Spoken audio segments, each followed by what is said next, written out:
Hey, how's it going, everybody? This is Joey Galvez, one half of your host of Explain Yourself, and I want to let you guys know about a really cool book from our friend of the show, Eli Shockey. This one is called The Greylock, and it's a story where magic is a commodity. Potions are sold at corner stores. Orcs and dwarves earn a living in cubicles, not on the battlefields. But there are those who resist the house's magic's laws. Branded a criminal and forced to live as a wand for hire, there is a spell slinger they call the Greylock. Check this one out. You guys can pre-order issue 3 right now with code JAN241939, and make sure you guys are heading over to your favorite LCS and letting them know that you want Greylock number 3 and maybe pick up the first 2 issues.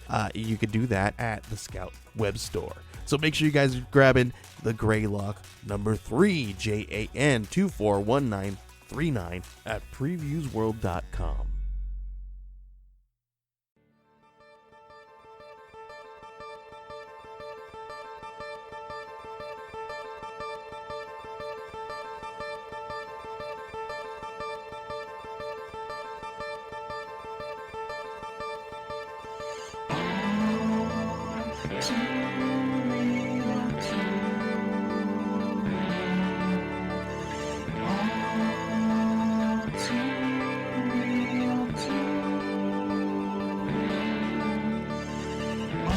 Okay, everybody, welcome to the latest episode of All Too Real 2. My name is Michael E. Cullen II, and with me, as always, is... Sesame, Multiverse, and Carta. Multiverse and Carta. So which one am I talking to? Don't know. Could be one of 838 or so, yeah. Yeah. If, Infinite. In any of these, multiple universes here, are you named Matthew Haas? No. Not anymore. Were you ever in any of these multiverses? No. that was a pseudonym. Oh, okay. Not a real person. No. Yeah. Nope. Were you ever named Gator Smoke? A few times, yes. Okay. By the way, I want to sue Loki for that, in fact, because, I came up with Gator Smoke before Loki came out, and then suddenly there's a character who's a gator version of Loki. And then I have a character named Crocodile. That one goes way back. We're talking 6, 7, maybe even 8 years. And all of a sudden, in Moon Knight, we're obsessed with this crocodile goddess. So I want royalties from Marvel. I'm thinking. Yes, because those things never existed before. No, but they weren't given the prominence that they were now. And it only happened after I did it. So obviously there's a connection. Well, that's the world we live in now. So if there's a connection to anything that, however flimsy, it automatically makes it true. I mean, like Robin Thicke got sued for blurred lines because it sounded vaguely similar to a Marvin Gaye song, because he admitted he was inspired by it, but they claimed the style, so now nobody can make a song that sounds like a Marvin Gaye song without having to pay his family. Right. Or Tom Hanks, once flew on an airplane at one point in his life, and then he also traveled to Greece, so therefore that means he's hiding out in Greece, because those two things happen. So, obviously, there's truth to every conspiracy theory, according to that one guy. No matter what it is, as a rule, there has to be a truth. There has to be. Yes, let me fill the listeners in here. So Tom Hanks was in our local area recently, and there was a bunch of posts underneath it trying to call him a pedophile, and saying that he was on Jeffrey Epstein's plane, flight logs, but none of them could provide, sources or facts behind this. No. Told me to do my own research. But then you do, and you can't find anything. And then anything I shared that refuted that was not logical to them, because they have confirmation bias. Yeah, because you have to believe, man. You just have to believe. and really insane shit. But anywho, speaking of conspiracies and different things of that nature, Doctor Strange. Mm-hmm. I mean, yeah, he is strange. Yes. So Doctor Strange and in the Multiverse of Madness. I keep wanting to say but it's in the Multiverse of Madness. Yeah, exactly. I was saying or I was even doing a apostrophe or whatever. Yes, and it's a film written by Michael Waldron, who wrote most of WandaVision, and directed by Sam Raimi. Yeah. Starring Benedict Cumberbatch, Elizabeth Olsen, Chiwetel Ejiofor. I memorized how to say this guy's name once, and now I can't say it anymore. Yeah. Oh, well. Yeah. Anyways, he's in it. And then Benedict Wong, and I don't know how to say this girl's first name. Xochitl. Gomez. I think the X is pronounced like a ch sound. Okay. I think so. Yeah, Michael Stahlberg and Rachel McAdams, among a cast of thousands. Yeah. Yes. Almost literally, and also like thousands of people who probably worked on the film as well. So then you got those thousands too. Yeah, I sat through the whole credits. So, and then you've got the multiversal versions of those thousands of people as well. So where they're watching different versions of the movie in their multiverse. Yeah, exactly. Right? So yes, yeah, it's very interesting. So is there like over 800 different versions of this movie? Probably, or at least those. Probably even more actually. Who knows? Doctor Strange might even be played by a different actor, or he might have a name, or or might not even be a movie about Doctor Strange. It actually might be a movie about Tony Stark. In some worlds, his name is Humperdick Cumberbatch.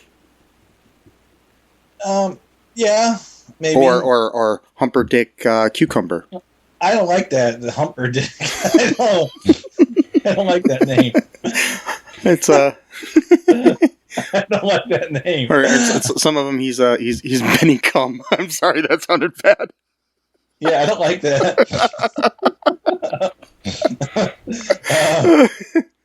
He's become. Oh wait, no, become. Yeah, I don't like it. Yeah, it's not that kind of a movie. No, well, maybe in one of the universes it is. Well, it could be. Yeah. So, in one of the universes, Stephen Strange is a porn star, and it's not, I mean, he's got the goatee for it, so I don't know what I'm saying. Oh boy. Alrighty, so anyways, we got this movie here that we got to talk about. Initial reactions here, Sesame. I'm still not quite. Sure. I mean, I liked it, of course, but I don't know if I think it's like great. Like just from a day or so, of seeing it and watching a bunch of like theory videos and stuff. I still think I like Spider-Man: No Way Home better as a movie. I just think it's better. I mean, the way it was pacing wise, even though the pacing wasn't too bad in this movie either, but like I just I don't know, I just think it's a better movie in general. But just more then again though, there was less going on in that movie, so you had time to sort of dedicate to character development and stuff. And this movie is called, the multiverse, or in the Multiverse of Madness, so it's supposed to be, just like madness, so a lot of stuff going on, a lot of confusion, so that's the point of the film. So you can't really say like, oh well, I don't like this horror movie because there's too much stabbing in it. It's like, well, that's the genre of the film, so like, you know what I mean, like it's this horror movie doesn't remind me of Air Bud 1997, so therefore it's not that's good. the scariest movie I've ever seen. Yeah. By the way, I was watching that John Oliver video again about Airbud. It's Yeah. just so funny. It's like one of the funniest things I've ever seen. Mhm. Like, if anyone hadn't watched it yet, just go on YouTube or whatever. He literally for 14 minutes just goes on this rant about the 1997 movie Airbud and like the ethics behind it and all this kind of For stuff. fun, I'll link it in the show notes. Sure, yeah. So there you go. But it was all right. It was a good movie. I would change some things in it. But it was. I enjoyed it. My feeling is it was a fun ride. Very Sam Raimi direction. Had a major villain problem. The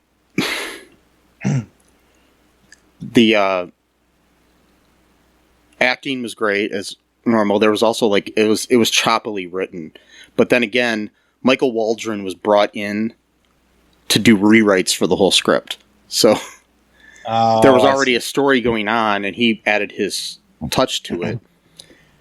I think it was mainly because they wanted to have a cohesive kind of story between that and WandaVision in certain aspects. Oh, okay. But I'm sure it just seemed like there was a lot of cooks in the kitchen here, and they were all trying to make different parts of the meal.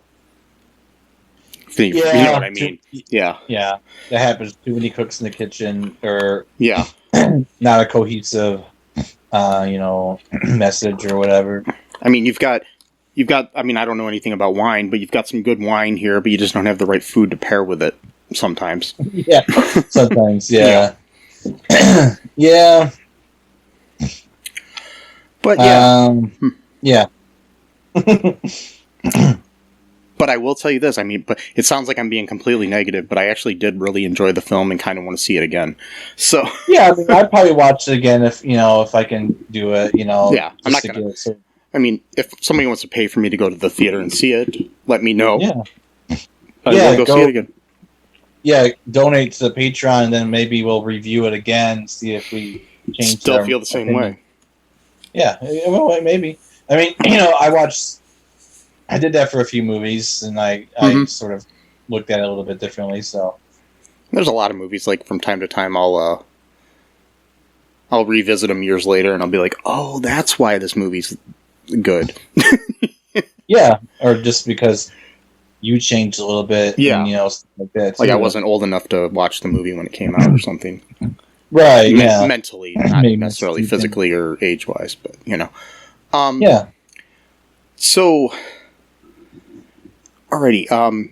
You wrote a really good review online about this. That if we can find a way, we can always post on our on our website or something if I find a way. Okay. But if you want, but what happens in this movie here?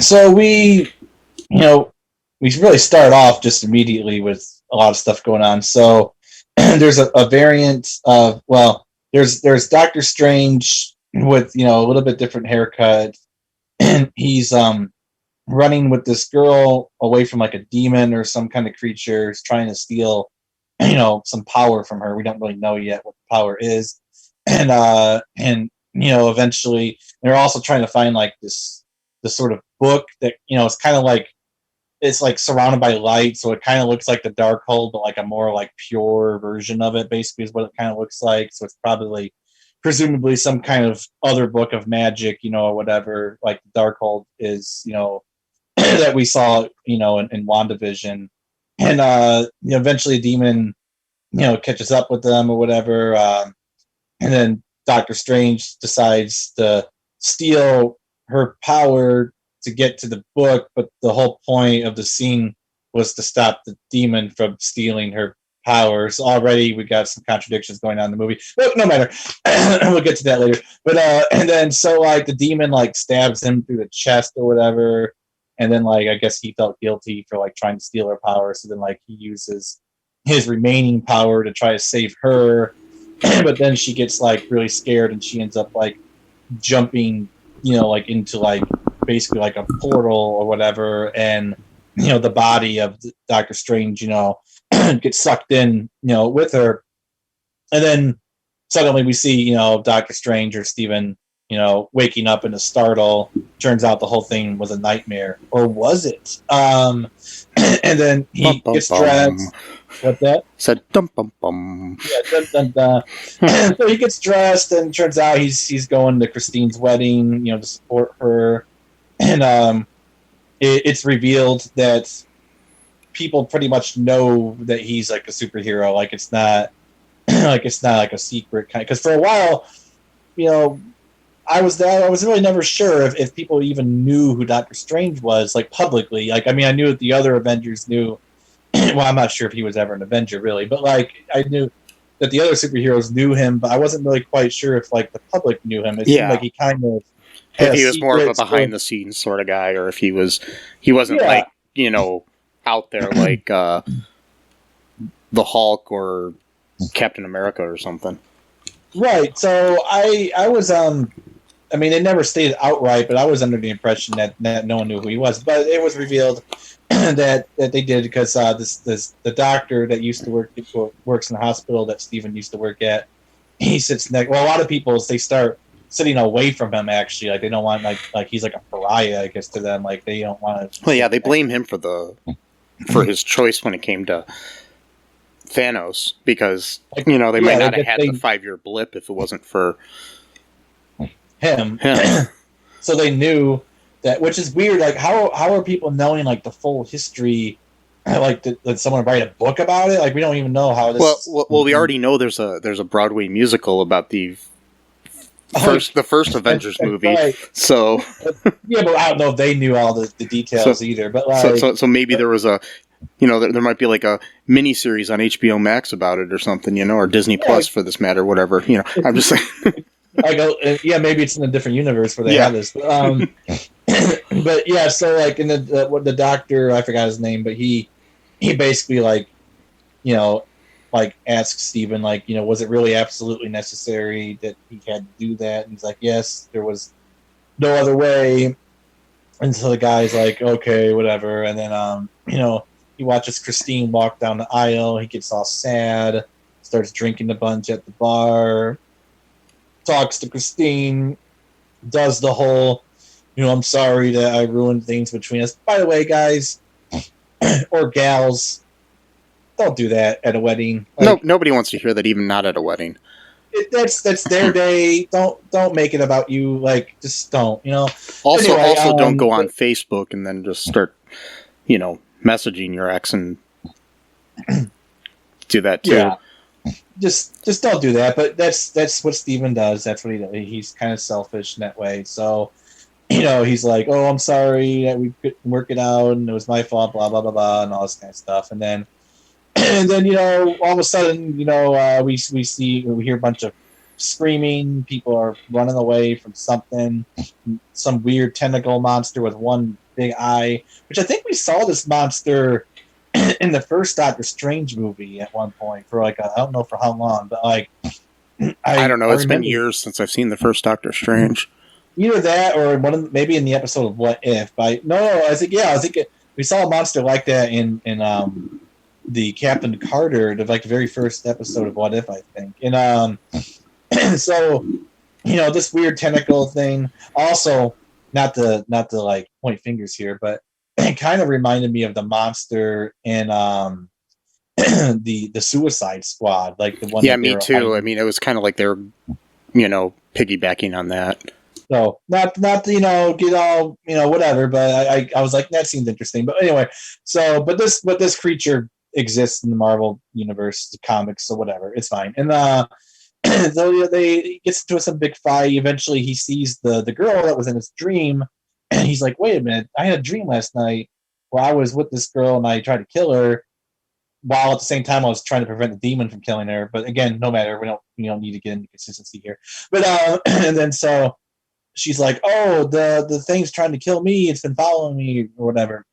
So then like Steven basically displays a whole bunch of magic that we haven't really seen him use yet in the movies. Like I don't know if he's learned more or what, but like a lot new magic, and he eventually he takes like a big piece of rebarb and like a spiky thing, just shoves it in the monster's eye and just kills it, pulls out the eyeball. This movie gets pretty gross about stuff like that, and and then there you go, monster's dead, and that's the end of the movie. And then and then the girl's saved, and she thanks them, and that's it. No, he's like, "Who are you?" And she's like, "My name is America Chavez," and yeah, which by the way is an awesome name. Oh, it is. Oh, by the way, too, like I'm almost certain, like like the Quartering or whoever else is probably making videos right now about like, oh, well, of course we have to have a Latina girl named America, and oh, by the way, she has two moms, so we got to be woke, man, or something. Even though that's in the comics already. Doesn't matter. But yeah, I wouldn't know because I blocked his channel on YouTube. Yeah, but yeah. So go ahead. Yeah. You want to take a quick break here, and then we'll come back and talk more about this? Yeah, sure. There's a lot of talk about it, so. Yeah, there is. I mean, we'll just take a couple breaks here, and we'll be right back after this. No Outlet Live. Hey, I'm Jay Remy, host of No Outlet Live. If you're in a podcast that explore any and everything, check us out. We stream anywhere you listen or watch podcasts, or just type No Outlet Live, one word, in your Google search bar to find the show. Live Saturdays at 7 p.m. Eastern Time on Facebook. No Outlet Live, your road to boredom ends here. Do you like Tessa? Do you think this will be a date that can last? Well, she's not very articulate.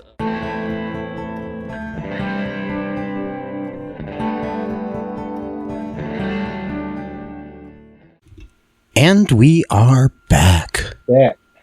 Back in black. Yep. No. It's a fact that I hate AC/DC. Actually, that's a fact. But anyway, so yeah. I'm also upset at Zoom because they are deciding to cut the time of their meetings, so which is what we use to record this. So we might have to find something different to record this on. So even though I like the audio quality on Zoom better than other things. So exactly. So back to Doctor Strange in the Multiverse of Madness. What else is going on here in this crazy mixed up movie? Well, after they're safe from the monster, they start talking to America to figure out who she is, what's going on. Turns out it was not a dream that Stephen had, that he was actually seeing a different, variant of himself going through that exact experience. And then she shows him the body of the dead, Strange, who was called Defender Strange, because they all have names. So he was Defender Strange. And he's like, oh shit, I'm sorry I tried to kill you, or this version of me or whatever. And then they make, a few more points about how Wanda is the Sorcerer Supreme, and a bunch of banter about that, because Steven's still kind of sour, about that. That was, it was a technicality, and it's like, actually, no, he's just the better Sorcerer Supreme than Steven is. He's got his head on straight a little bit better, but he doesn't do like freaking mind altering spells that are going to brainwash the entire world, to help out like a 17-year-old kid. Don't we all do that though? Well, I don't know. I don't know.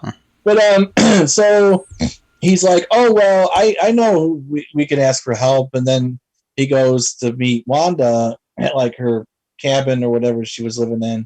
And she's like, bunch of, like an orchid of like apple trees or whatever. And she's like pruning them and stuff. And he's like, hey, I found this kid, some, demons are trying to attack her, because she's got like this like superpower where she can like jump through like the multiverse.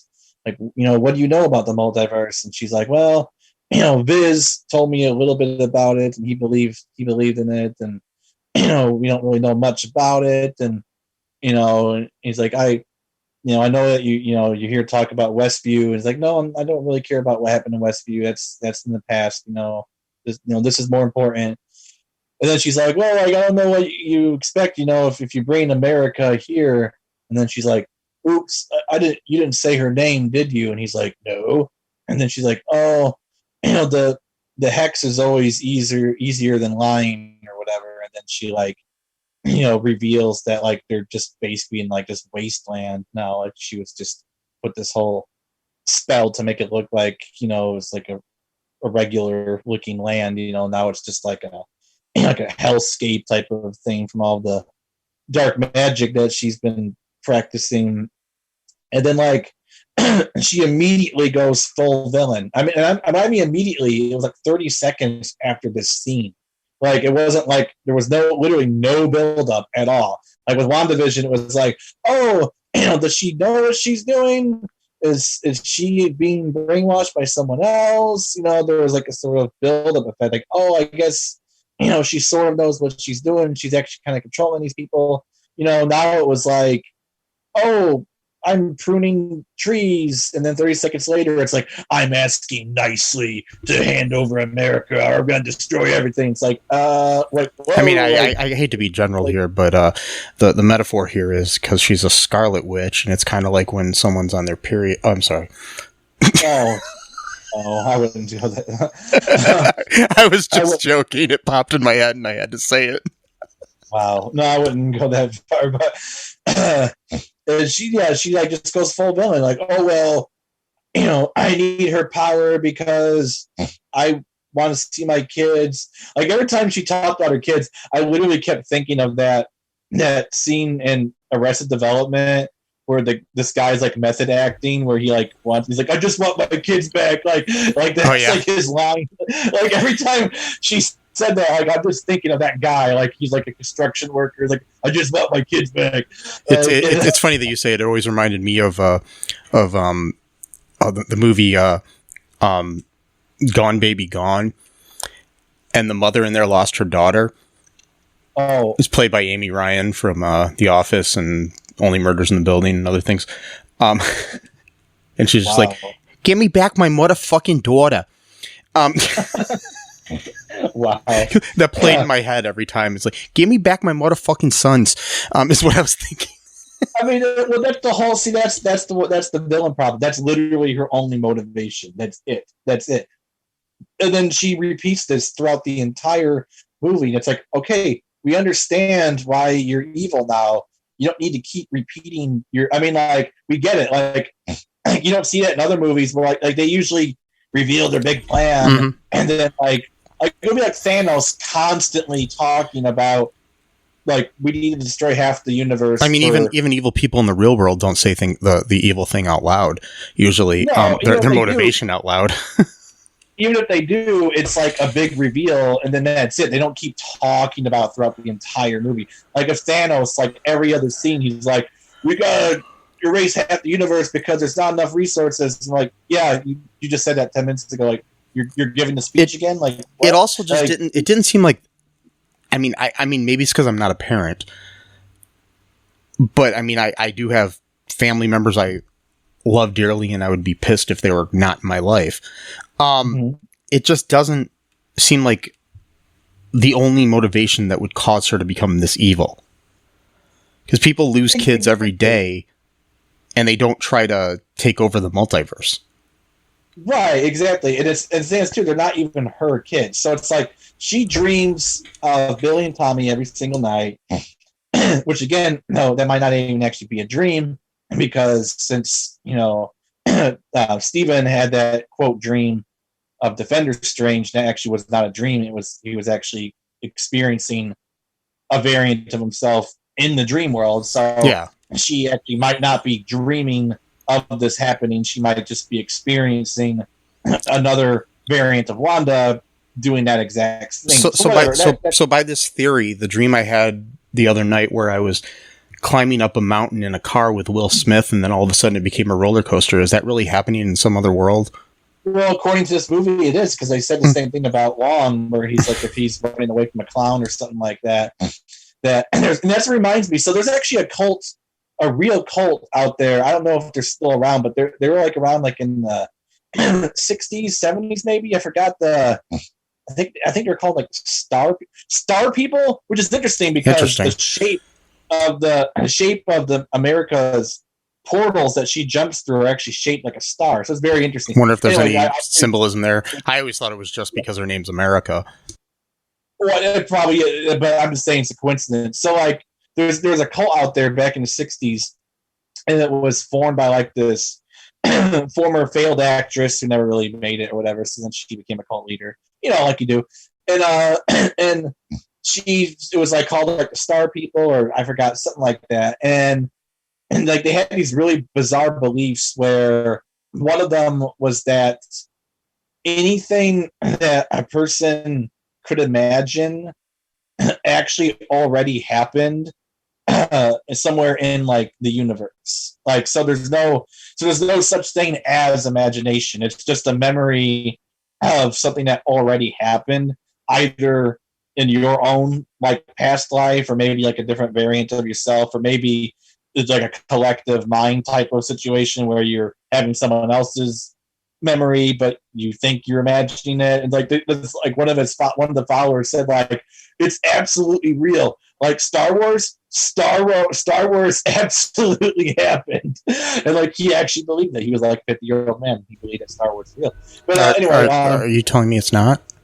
No, I'm sorry, it's fiction. But like, so there's like, so that's like a little bit of that, where apparently dreams aren't actually dreams now. That's kind of weird, but whatever, fine. This whole movie's weird.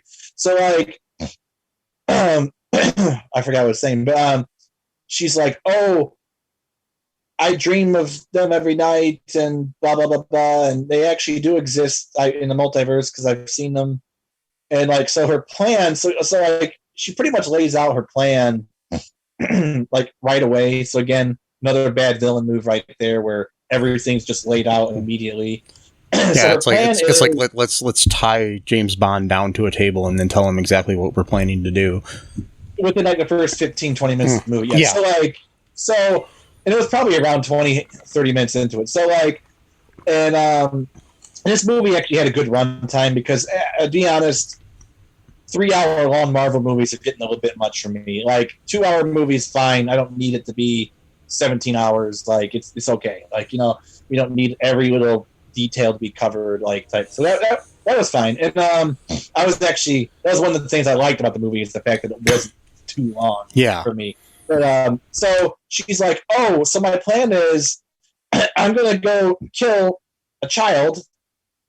Just gonna let that float in the air for a minute. I'm gonna murder a child who I believe was actually 14 years old, character-wise. I'm not sure about the actress, but she was the actress was 14 when she started filming.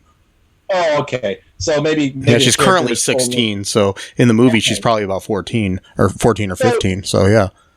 So her character's probably around 14 to maybe 15, 16, whatever. So she's gonna murder a child and steal, and by stealing her multiverse jumping powers, so that she could then jump into one of the universes where her kids are real, and she's gonna kill the doppelganger, the variant of herself, and then just take over as mother. So essentially, she's committing multiple felonies. She's got one murder. It's like the big one.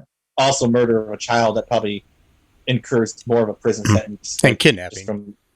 And kidnapping, exactly. So already she's looking at multiple life sentences already within like the first 20 minutes of the movie. So, and then she's like, she does the whole I'm asking nicely speech like she did in Wandavision, blah, blah, blah.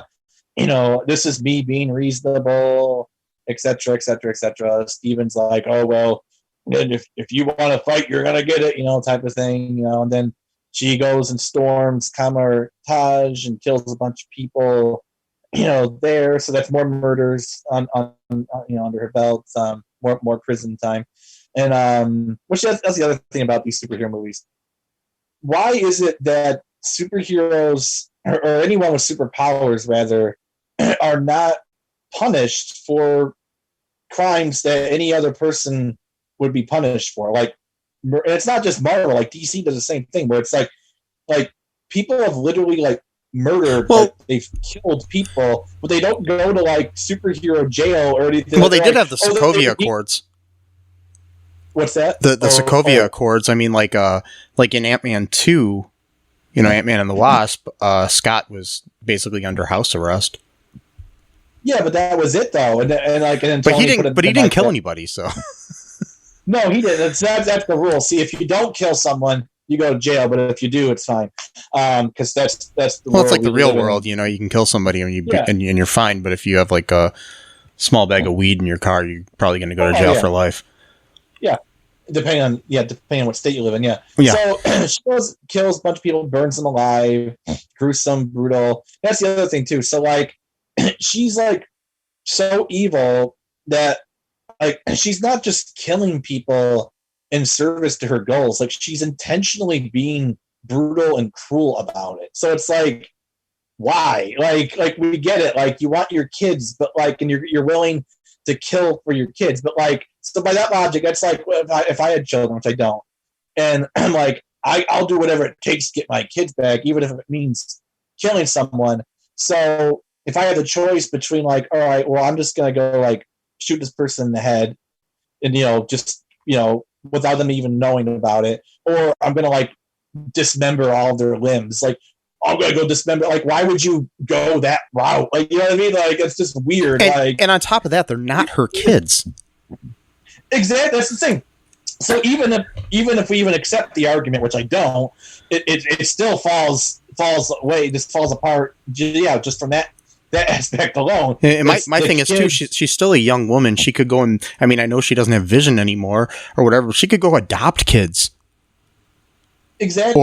Or meet a guy and have kids with them, or get artificially inseminated, whatever, she could, that's the movie I want to see, is where Doctor Strange goes to visit her, and then he's like, and she's like, you're a doctor, right? He's like, yeah. I mean like a real doctor. He's like, yeah. Do you know any fertility clinics or fertility doctors? Because I want to have some kids. That's the movie I want to see. Sure. He gives her a bunch of like paperwork and like, that would be a good move. And then it ends. That's the thing, though. So like what you said though is absolutely true. So that kind of makes sense about Wandavision. So that kind of goes back to Wandavision a little bit. So technically, Wanda didn't just create these kids out of thin air. I mean, she did magically through the illusion, but that was because the multiverse exists, and there was already a variant of Wanda who had those children. So that was why she was able to conjure up kids that looked exactly the same as those kids do, because those kids actually do really exist. But she had probably at the time had no idea that there was variants of herself and all that stuff, right? So they're literally not her kids. The only reason she was able to conjure up the image of them is because they already exist, but someone else is their mother. We don't know who their father is either. That's the other thing too. We don't know anything about that. It's probably not Vision.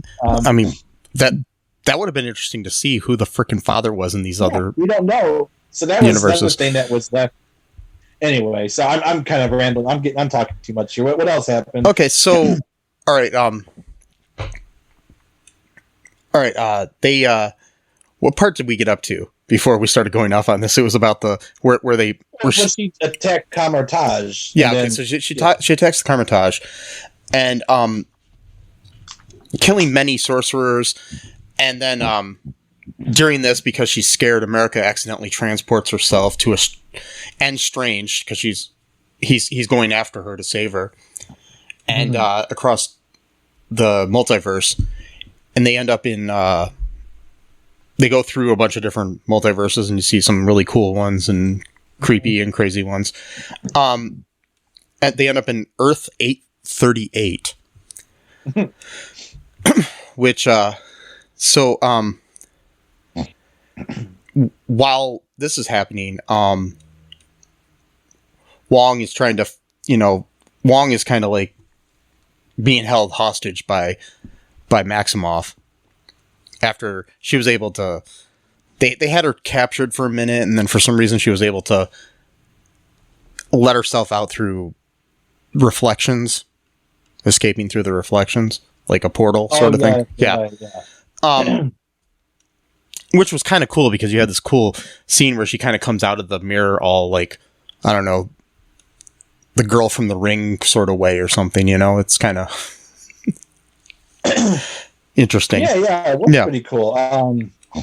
So to try to cover up the reflections, which is interesting too, because we just watched Moon Knight episode 5, and they had the flashback of have Randall's or Roro's Shiva, and like, according to like Jewish customs, you're supposed to cover up mirrors and stuff like that because like apparently like souls and stuff like that could like reach out through that. Which is interesting because on that Yeah. show, Moon Knight was able to communicate with himself through mirrors.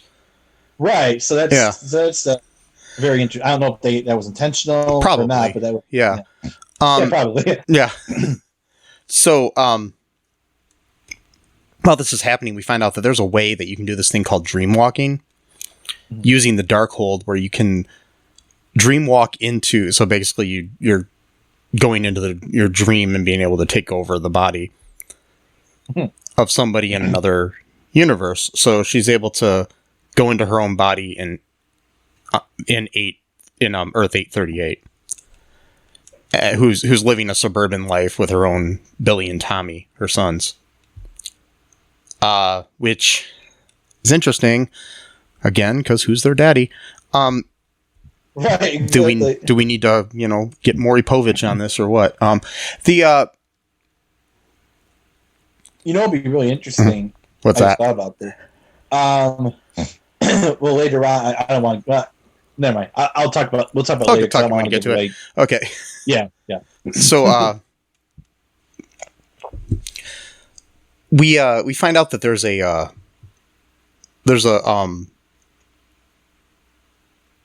a mountain called Mount Wandagore, almost like Wandagore, but it's Wandagore. Oh, yeah, interesting. Yeah, the source of the DarkHold's power, because the DarkHold is destroyed while she's doing this, and yes. yeah, and so find out that the DarkHold is actually a copy of stuff written on the walls of this Wandagore. So she forces Wong to take her there. The Sorcerer Supreme, right. Wong. Yeah. Only by torturing his students, not because of him. Yeah. Yeah.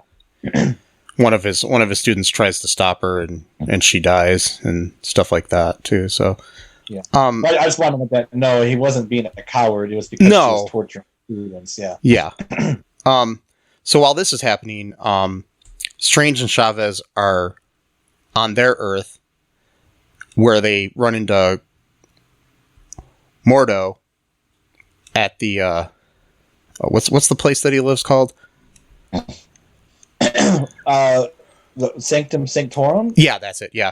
They go to the Sanctum Sanctorum and they see like a big statue of Strange there. And this is after they get there and America takes a couple pizza balls from a street vendor who is played by Bruce Campbell, who is good friends with the director Sam Raimi.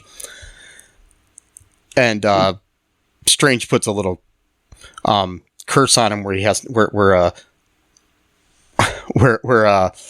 Bruce Campbell is beating himself up constantly for only 3 weeks. So that's because for 3 weeks. That's because she didn't pay because she said that in most universes food is free, but apparently this is one of them where you have to pay for it. So. Yeah, that'd be a nice universe to live in, one of those free ones. Yeah. It's kind of a nice little social commentary. Like, yeah, most universes food is free. I don't know why yours is, why you guys have to pay for it. Yeah. Basically, Mordo's playing, brother and friend to them, but then he drugs them, including the underage girl.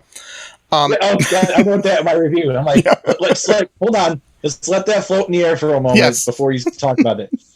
He drugged 2 people, one of whom was a 14 to 16-year-old girl. Just let it sit. Let it sit. I'm not saying it's funny. I'm just saying let it sit there for a moment.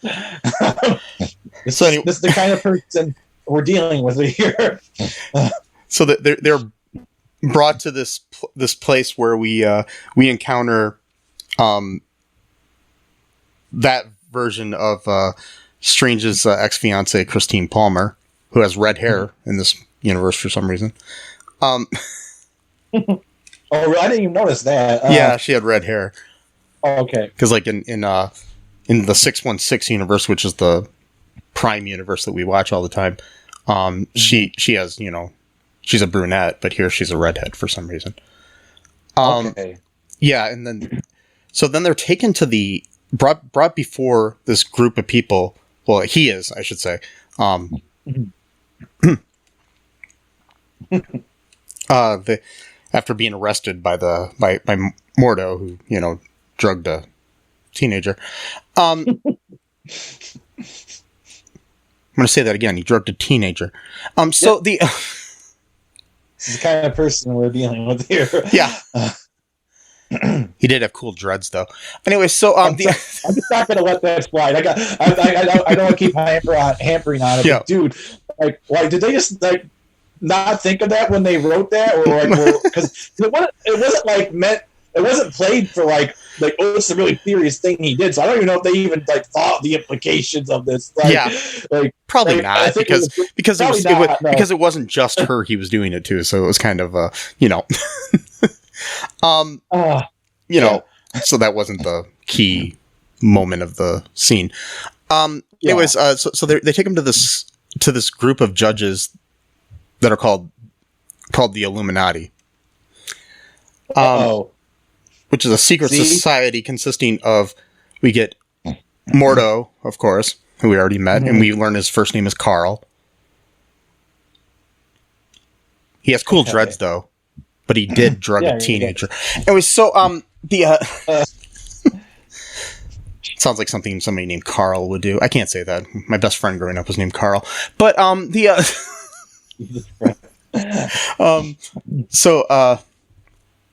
the other people that we have there is Captain Peggy Carter, played by what's her name? I don't know. Haley Atwell. Sorry. Then we have King Blackagar Boltagon, also known as Black Bolt, played by Anson Mount, who played him in the TV series The Inhumans. So he reprising the role, but with a more comic accurate costume than was in that TV series. That was terrible. I've never even tried to watch it. I love Anson Mount though. But I'll bring up something in a second here. Then we have Captain Maria Rambeau. Played again by, what's her name? I'm bad on names right now. It's all right. She's Captain Marvel. Lashana Lynch. Yeah. Who we saw in Captain Marvel. And she is Captain Marvel in this universe. Yeah. Then we have Dr. Reed Richards, played by John Krasinski from The Office, who's everybody's wish to play that role. So that was an interesting cameo that we had. I remember that. Yeah, people were like, "Oh my god, he's definitely going to be in it." Well, yeah, he was actually. Yeah, that's kind of surprised me. I didn't think it was real. And then we have Professor Charles Xavier, played by Patrick Stewart, Sir Patrick Stewart. Yes, from the X-Men universe of movies. And this is what I wanted to point out, is the fact that we have Jean-Luc Picard from Star Trek, as well as Captain Pike from Star Trek, Anson Mount. So we had two captains of the Starship Enterprise on that. Two different actors. So yeah. Okay, so they explain through through reckless use of the DarkHold there, they were able to defeat Thanos. Strange was, at least, and so he triggered an incursion that destroyed a whole universe. Right. So Thanos was going to kill half a universe on purpose, and this Stephen Strange did it accidentally, but killed an entire universe. I think I do that twice a day. I'm not sure though. But But anyways, so they're going to pass judgment on our Doctor Strange here, and because they think he's going to be as dangerous as their Strange, that Stranges are meant to be dangerous no matter what universe they're in. Yeah. But before they can pass judgment, Wanda comes in and reestablishes her dream-walking power at while she's at Mount Wundagore, which we find out is like basically a shrine to her, or to the Scarlet Witch. Yeah. Yeah. So while she's in the body of her 838 counterpart, she goes in and she basically kills all of the Illuminati except for Mordo.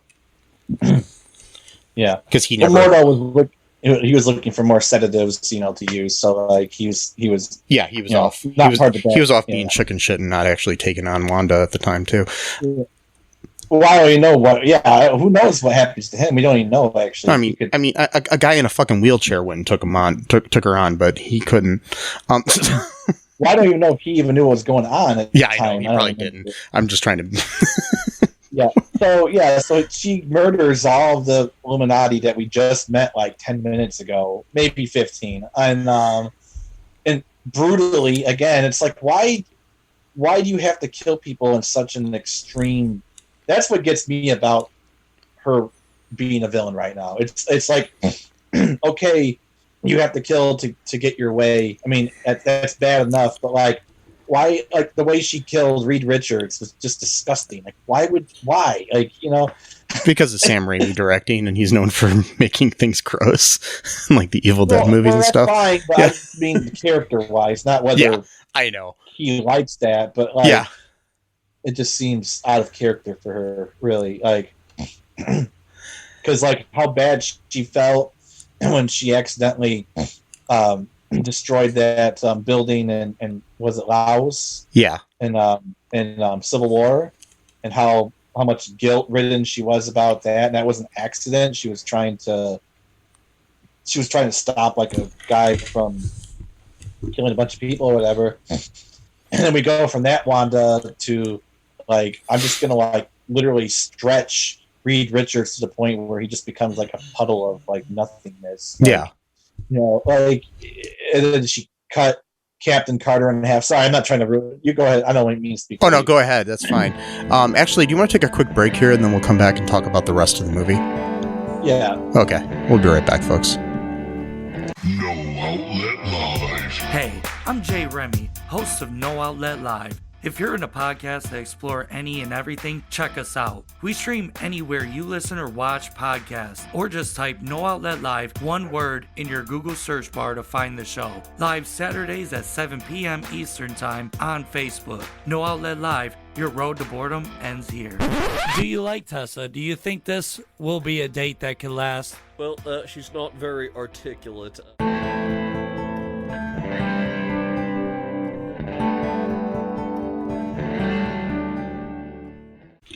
And we are back. Yep. Yes, we are. Okay, so back to the plot here. So while this is all going on, now Maximoff is killing off everybody. One by one, she kills off all of the Illuminati, except for Mordo. And basically then Mordo and Strange have a little fight and everything, and then does Mordo end up dying? See, I don't think so. I think he just gets knocked out because he wasn't. I don't think he was part of the battle. He was still in the room where he was like in the courtroom or whatever you want to call it. Yeah. And Wanda probably, she wasn't going to go, just kill random people, who wasn't in her way. So I think she didn't even know he was around or whatever. And then, but yeah, she killed everyone else. I mean, she turned Reed Richards into like a puddle. And Strange kind of ends up getting his handcuffs taken off and put on Mordo. Yeah. Through a little, battle that we're just going to speed through here when we're talking. Then we have a scene where Chavez, America is able to get out of this cage she's in with the help of Christine Palmer and herself. She ends up being able to kind of focus her energy to break the glass of the cage. Mm-hmm. Then they decide they need to get to the Book of Vishante, which is the book from the dream at the beginning of the movie. Mm-hmm. And we have like probably the most horror kind of scene of the movie where Wanda's almost like a zombie. And I think it's really interesting if you look at her makeup, it's like she's all dirty on one side of her face and all clean on the other. Yeah, she was walking all weird too. It kind of reminded me of the zombie episode of What If. Yeah. Where she was a zombie. But it's interesting because she's got the bad on the one side and the good on the other because she's taking over the body of another Wanda. She's not, right, fully and plus too, bad and fully good. And plus too, literally, she's essentially puppeteering someone else's body, so that's kind of like a zombie-ish sort of. Yeah, she's going. She's going all being John Malkovich on this, and yeah, exactly. There's a lot of horror stuff in this movie. Is really interesting. It's really the first major horror movie within the Marvel Cinematic Universe. Yeah. Besides, we had the episode of What If, but besides that. Mm-hmm. So they have this really cool like horror chase down a hallway that reminds you of like a Michael Myers or a Freddy Krueger chasing, bad guys or something like that. We then have they get to this door where the Book of Vishante is on the other side of, and they realize that they need something to open it. Christine has the watch that she had given her Steven, and they use that as a key to open it, which is very important watch in our storyline here of Doctor Strange, because it's a memory of him after his accident and how he's dealing as a fractured person. Yeah. So we have that going on, and then they try to get the Book of Vishante. They're in there, and they almost have it. It ends up getting destroyed by Wanda when she comes in. So Strange decides to they end up having to go. They escape through a portal to another universe where there's a really dark, creepy Doctor Strange there. And the whole world. This universe is like disintegrating constantly, it's like perpetually like stuck, basically. Like cars are floating and buildings are like crumbling apart, but it just stays that way, like they don't completely fall apart. Yeah. I think he's probably the only one who's alive, and yeah, it did have a I Am Legend feel to it. Maybe that's why I had the dream about Will Smith. Anyway, so but we have this he meets up with his other Strange. They have this big fight because there's this whole we realize that this Strange has been corrupted by the DarkHold. But they need the DarkHold to be able to dreamwalk into the dead body that we encountered at the beginning of the movie. So we already had, counting 3 people who've already been corrupted by the DarkHold, and we need to use the DarkHold. It's like, come on, guys! Like, wish there was another way. The fight scene between him and that was pretty cool. It was really interesting. Like they were like throwing musical notes at each other for some reason, music and instruments, which I didn't really quite understand It was the worst. I guess. I mean, it was the best battle with classical music that I've seen since I saw Amadeus, and yeah, exactly. Because like literally, they're throwing sounds at each other. Like you can hear like parts of the music, like, and then R. Stevens ends up like taking like a note from a harp, and then that's what knocks him. Sinister Strange, who's got a third eye, because apparently that's part of the powers he got from the DarkHold. And he ends up, falling out. The thing gets impaled by one of the gate spikes, of course. Which is weird, because you think, of all the magic he's got, that he'd be able to, like, float or fly or do something like that. But apparently, convenience, non-magic for that, because it's like, come on. Like, this guy, is super all-powerful. That's the other thing I forgot. So his mission is that he kills other Doctor Stranges because I guess he thinks they're all evil too or something. And I don't know, or there can be only one. I don't know. The only one. I don't remember exactly what his reasoning was. There's so much going on in this movie, it's hard to remember everything. But yeah, he ends up getting killed. Oh, I know why. It's because he saw Christine down there, and he was probably distracted by that, so he didn't even think of using magic, so he kind of got caught off guard. So Christine actually saved, technically, think about it, just by his being there. Yeah, and he wanted her. He's like, give me your Christine, sort of thing. Right. It's not your, like that's what I don't understand about this stuff. Okay, so it's like, if the multiverse is real, okay, and just for argument's sake it is, which I actually do believe it exists. Yeah. I mean, I have no reason to. I'm not a scientist, but I do believe it's real. Fine, whatever. People believe in all kinds of weird shit. It's fine. But I mean, people believe that a certain prophet, did this, did that, whatever. Fine, we all believe stuff. But like, that version of those people aren't your people, though. Like, they have different experiences, life experiences. Yeah. Like, you know what I mean? Like, it's kind of like, I mean, in a more realistic version, it's like, have you ever seen the movie Vertigo? No. Okay, well, I'm going to kind of spoil it for you. I'm spoiling a, like 70-year-old movie. But anyways, the in the movie, Jimmy Stewart, he loses his girlfriend or wife. I can't remember. It's been a while since I've seen it. And then he basically starts trying to make this other woman into her image. Oh, wow. Because she looks like her, but he like makes her dye her hair, do all this other stuff. And, basically you're trying to create the love you had before. But it's a completely different person, so it's not going to be the same regardless. Right. Because like you said, they don't have the same experiences. Or even look at it from this perspective, a much simpler one. I just thought of this right now. Just take away the multiverse altogether.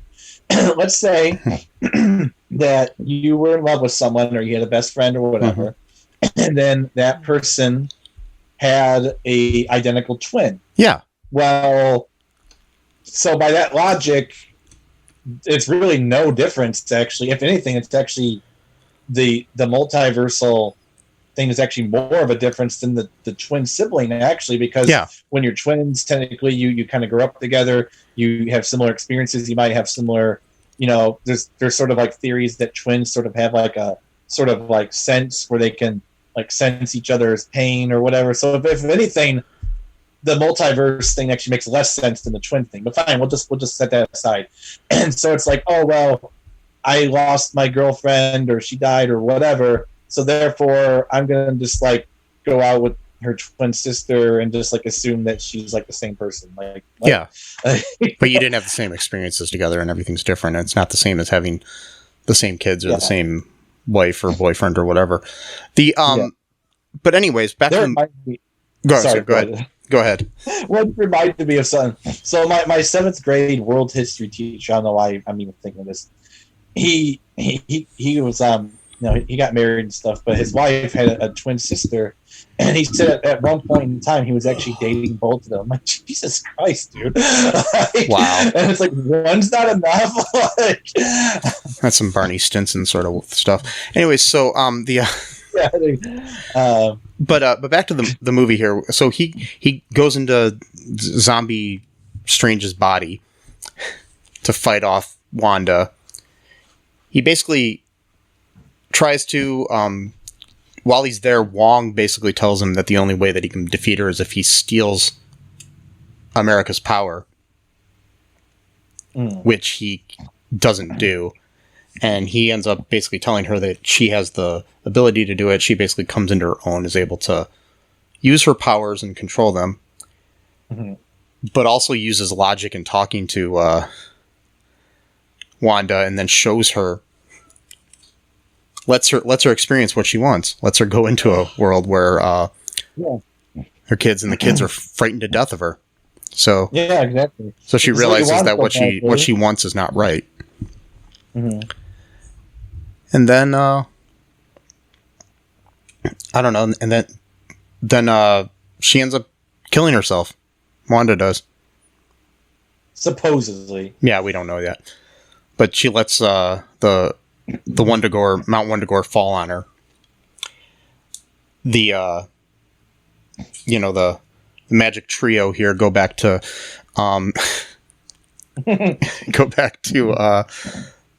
the Carmitage, and they start to rebuild it, and America's learning her powers and stuff, and then we have she basically thanks Doctor Strange, and so sometime later we see in a mid-credit scene, well, yeah, first we see Strange fixing his watch, which is symbolic of him growing as a person and rebuilding his life. And then in a mid-credit scene, Strange is approached by a sorceress who warns him that his actions have triggered another incursion that he must help stop. Well, before that, though, he ends up passing out and grows a third eye when he's walking outside. Yeah, he's walking outside with his cool scarf on that becomes his cape. Anyway, so then he follows her, and that's a character played by Charlize Theron. Yeah, she's supposed. What's the character supposed to be? I forgot her name. Clea. Huh? Clea or Clea. Oh. Yeah, because she's wearing purple, and apparently there's a character that's and in the in the comics, she ends up becoming a love interest to Doctor Strange, and I think they get married and stuff like that. So we'll see where that follows up somewhere. And then we also similar powers, Then we have the follow-up credit scene. Of course, gotta have that. Yeah, and it's Bruce Campbell's Pizza Papa punching himself in the face still. For 3 weeks or whatever. Yeah, and then at one point he says, "It's over," and then he looks right at the camera and says, "It's over." You get it? Yeah. It's over. The movie's over. You get it? It's like, get the fuck out of here, people. Yeah. It's like, get out. I did forget to mention, though, we do have a scene where when they're when they first get to Universe 838, and there's it's kind of like more futuristic than our world is, and they have these little things where if you step on them, they show you memories of your past. Oh yeah, I forgot about that. And then Steven's got a memory where he's on a date with Christine, when they're first dating, and then America's got a memory when she was a little kid with her moms, which again, people are going to be freaking out about that. Oh, this Marvel's getting woke, even though it's in the comics. But they'll even say that the comics. But that's okay if you want to watch good, wholesome stuff. I know some fucking twat bag on online who owns something who's starting his own little kids channel, so we'll be good. Oh, I'm not going to give him a name or credit, so there we go. No, that's he's a piece of shit, whatever. I hope he chokes on chicken wing dice. Anyway, I'm sorry that was mean, but I don't care, actually. I do hope so. But anyway, because some of these people are just so evil. But anyway, so she accidentally puts her parents into a portal because she got afraid of a bee because she was a little kid or whatever. So that what triggered her her multiverse jumping ability, And it looked like they were kind of in some sort of like, didn't even look like a world. It looked like kind of like a pocket dimension kind of place to me. Like it kind of, I don't know. Unless that's what the world looked like. It had like an otherworldly vibe to me, you know. I don't know, but just the way they were dressed too. Like the parents were dressed like an almost like spiritual-ish kind of like. Mhm. I don't know. I can't explain it, but like I got that vibe that they were in like they lived like in a sort of like other realm kind of like. Yeah. I don't know. We'll see if I'm being. Yeah, we'll see if any of this pays off. I mean, this is all setting up the Young Avengers, I'm sure. Oh yeah, of course. I mean, there's so many of the characters already been introduced. So any other final thoughts here before we wrap things up? Just go see it. It's a good movie. Well, if you've listened to all of this and you haven't seen it, there's something wrong with you. Yeah, I guess. Go see it again if you can afford to. I would definitely think this is it's definitely warrants a second viewing at the very least. Just because of how much, whether or not this is a great movie, it's very extremely important in the grand scheme of things as far as like the new phase of Marvel movies and shows are going. Like I said, regardless of its flaws, it's a fun ride. Oh, definitely. I mean, I enjoyed it, and like I said before, I'm glad that it wasn't super long, because I'm getting tired of 2.5 hour long movies. Oh yeah, 2 hours and 45, especially superhero movies. Like you don't even like deep movies aren't that long anymore. So like, no, if those movies aren't that long, superhero movies definitely should not be that long. Like I mean, I'm actually kind of looking forward to like the 1.5 hour long, movies again. Me too. It's like that short ass movies sketched on SNL. Exactly. And plus, too, part of it's a selfish reason. Just getting a little bit older, kind of have to go to the bathroom a little bit more. When you have to go like 3 times during a movie, it's not fun. Yeah, so it's like I don't want to sit through a 17-hour long movie and then miss the important scene. Yeah. So, anyways, that's all I got to say here. Hopefully, folks enjoyed this episode. If you did, give us a 5-star review on Apple podcasts, Spotify, wherever else you can review us. Check out our TeePublic, get some shirts. Go to Patreon, help support us. Yeah. I don't know. Give us $1 million. That'd be great. Yeah. If you're listening out there, Elon Musk, I have a perfect podcast that you can sponsor. Just $1 million to sponsor whatever you want on it. I don't care. No, I don't agree with that. I'm joking. So Elon Musk can go F himself. But anyways, until next time, folks, be good to each other. Mm-hmm. Wear a mask, wear your clothes, wear a condom or a cape. And till next time, bye-bye. Thanks for listening to All Too Real 2 podcast, a Cullen Park production. Produced and edited by Michael E. Cullen II. Music by Matthew Hawes. Subscribe and share the show. Visit us at cullenpark.com.